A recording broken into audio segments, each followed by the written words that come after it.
Hello guys, I welcome you back to Global Education Zone, and in this episode we are going to be discussing inclined solids. Now I want to talk about inclined solids. Inclined solids are solids that are turned at an angle to any of the principal planes. So basically, an inclined solid is a solid that is no longer parallel to either the vertical or horizontal, so it's now inclined. Now when we deal with these inclined solids, you have something like this. So this is kind of like a this has a square base, so this is a square base prism. So you can see that when we incline the prism, it actually looks differently. So the front elevation looks differently when looked from this side. When you're looking at it from this, look at the arrow. When we look at it from this side, it actually looks differently. So this is how the front elevation looks, and then at the end of the day you have a different end elevation.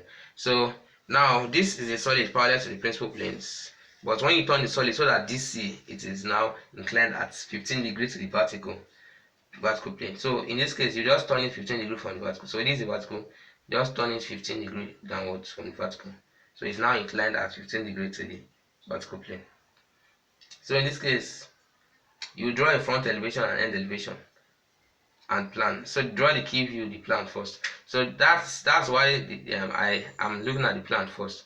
So because the plan is the view from which the rotation has taken place. So when you are drawing drawings like this, you need to draw the key view first, which is the play point from which the rotation has taken place. So basically, we would be continuing from this, and I'll be exploiting this principle in the next episode. Thanks for watching.